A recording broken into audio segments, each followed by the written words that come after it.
안녕하세요. 한능검 5분 출제위원 최한나입니다. 여러분, 일제강점기 부분 어떻게 공부하고 계세요? 1910년대, 1920년대, 1930년대 이후 이런 식민 통치 방법이 계속 변화를 보였는데요. 오늘 한 번에 정리해드리도록 하겠습니다. 오예! 1910년대에 일본이 우리나라를 빼앗고 제일 처음 설치한 것이 조선 총독부입니다. 경복궁 자리에 딱하니 세워놓고 조선 총독부를 통해서 입법, 사법, 행정권을 모두 장악하거든요.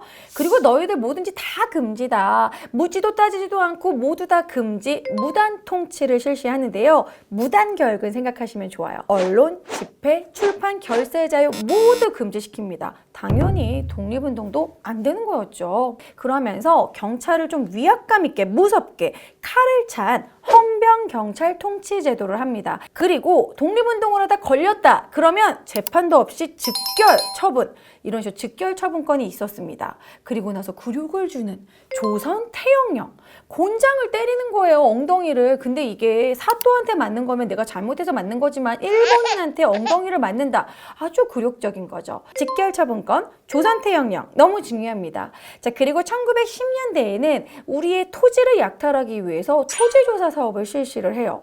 그리고 기업을 설립할 때 조선 총독의 허가 없이는 안 된다, 이런 식으로 회사령을 반포합니다. 나무를 다 이제 약탈해가는 산림령, 물고기 다 잡아가는 어업령, 거기다 지하자원 탈탈탈 털어가는 광업령, 모두 다 1910년대라는 거. 자, 그러다가 돌연 통치 방식을 바뀌게 되는 사건이 이루어집니다. 1919년 만세! 3.1운동 일어나죠. 자, 그러니까 이제 우리가 독립을 원한다는 거, 일본이 강압적인 통치를 한다는 게 소문이 나버렸네, 국제적으로. 그러니까 일본이 국제적으로 우리가 지금 민심이 안 좋아졌다. 아니야, 우리는 조선을 문화적으로 대해주고 있어. 그러면서 소위 문화 통치를 하게 되는데요.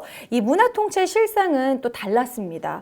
얘네들이 뭉치는 거 너무 무서워. 안 되겠다. 친일파를 양성해야겠다. 민족성을 이간질시키는 민족 분열 통치를 하게 됩니다. 그래서 이 시기에 많이 친일파를 양성을 시켜요. 자, 그러면서 일본이 우리는 문화적으로 대해주고 있어. 그러면서 경찰도 보통 경찰 통치로 바꾸는데요.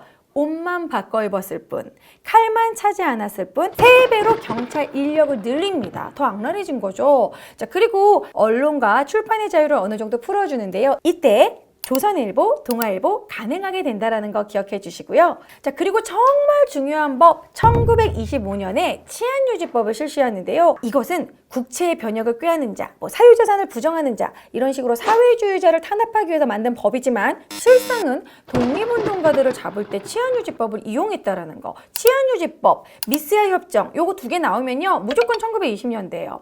그러니까 이제 치안유지법은 국내에서 독립운동을 탄압하는 거고, 미스야 협정은 만주 쪽에서 독립군을 소탕하는 게 미스야 협정입니다. 1920년대 경제 침탈은요, 한미 증식 계획이 있는데 이때 일본이 한창 전쟁을 준비하면서 쌀이 모자랐어요. 그래서 너희들의 쌀을 증산해 줄 테니 우리는 증산량만 가져가겠다라고 회유했지만 실제로는 증산량보다 수탈량이 훨씬 많았다는 거. 우리가 먹을 쌀이 없으니까 너희는 그냥 만주의 잡곡을 먹어. 그래서 만주의 잡곡을 배급해주고 우리는 보리밥 먹으라고 갑자기 웰빙? 막 이렇게 막 열받게 자기네들 쌀을 싹 다 가져가는 산미 증식 계획 꼭 기억해 주시고요. 그리고 1920년대 회사령을 철폐합니다. 우리나라 좋으려고 한 걸까요? 아니죠. 자, 상대는 일본입니다. 일본이 그때 당시 일본 대기업 미쓰비시, 미쓰이 같은 대기업들이 우리나라 진출을 많이 했거든요. 일본 대기업의 진출을 편리하게 하기 위해서 회사령을 철폐하고 그냥 신고만 해라, 신고주의로 바꾸게 됩니다. 이런 식으로 겉으로는 잘해주는 척 하면서 실상은 더 악랄했던 그 시기가 1920년대 소위 문화통치라고 볼 수 있습니다. 1931년 만주사변이 일어나고요. 1937년 중일전쟁이 일어납니다. 여기다가 이제 완전 간땡이가 커진 일본이 1941년에 미국과 태평양 전쟁을 치르게 되죠. 계속 전쟁 중이니까 너희들은 전쟁에 참여하는 기지가 돼야 된다. 그리고 너희들은 이제 민족성은 없다. 너희들은 일본인이다. 민족 말살 통치 통치를 하게 됩니다. 왜냐하면 우리가 일본인이라는 마음을 갖고 있어야 우리가 군인이 돼가지고 일본하고 같이 전쟁에 참여할 거 아니에요. 그래서 우리의 민족성을 막 세뇌를 시키는데 너희들은 우리랑 조상이 같아 일선 동조론을 주장하고 우리는 한 몸이야 이런 식으로 내선일체 그러면서 이름도 일본식으로 바꾸게 되죠. 창씨의 명을 실시하게 됩니다. 자, 그뿐만이 아니라 너희들은 천황의 신민이야 이런 뜻으로 황국 신민서사를 암송하게 해요. 그리고 또 열받는 게 아침에 일어나면 궁성요배라고 해서 동쪽으로 절하게 하고 이런 식으로 민족성을 말살시키는 민족 말살 통치를 했다라는 거. 소학교의 이름을 천황의 국민이다 이런 뜻으로 국민학교로 바꾸고요. 그리고 평상시에 독립운동을 하진 않나 이런 식으로 감시하는 애국반을 조직하게 됩니다. 이 1930년대 애국반 조직 정말 자주 나오니까 꼭 알아두세요. 자, 그리고 이 시기는 일본이 한창 2차 세계대전에 참여하는 상황이었죠. 그러니까 전쟁이니까 너희들은 전쟁에 참여하는 병기로 참여하는 기지가 되어라 이런 뜻으로 병참 기지화 정책을 합니다. 첫 번째로 추진한 것이 남면 북양 정책인데요. 남쪽에는 면화, 북쪽에는 양모 이런 식으로 그때 당시 경공업의 원료였던 옷감의 원료를 만들게 해요. 이거 다 뭐 만든 걸까요? 군복 만들려고 그런 것이죠. 자, 그리고 이어서 국가총동원법을 발표하는데요. 일본을 위해서 다 총동원해라 이런 의미입니다. 예를 들어 인적자원은 국민징용령, 여러분 강제징용 들어보셨죠? 그리고 학도 지원병제, 학생들도 지원해서 군대에 가라, 전장으로 나가라 이거죠. 그뿐만이 아니라 일본군 위안부까지 이런 식의 인적자원을 약탈하고 그리고 미국 공출, 금속 공출, 진짜 그런 문고리부터 아버지 숟가락까지 싹 다 탈탈탈 털어가지고 공출을 해갑니다. 이 시기에 국가총동원법 꼭 알아두세요. 한국사 5분 출제연 오예!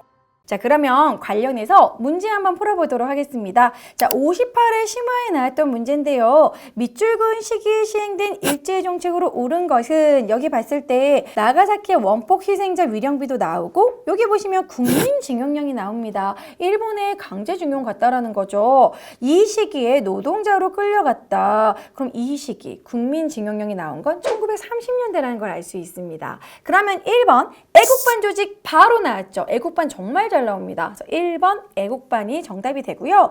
2번 강압적 통치 헌병경찰제도 1910년대, 사회주의제를 탄압하기 위한 치안유지법 1920년대, 4번 회사 설립 시 종독의 허가를 받도록 하는 회사령 1910년대, 5번 근대적 토지 소유권 확립을 명분으로 토지조사 사업 1910년대가 되어 있습니다. 이런 식으로 1910, 1920, 1930년대 나누는 문제 너무 많이 나오니까요. 그런 식민 통치를 키워드별로 시대별로 구분하는 거 정말 중요합니다.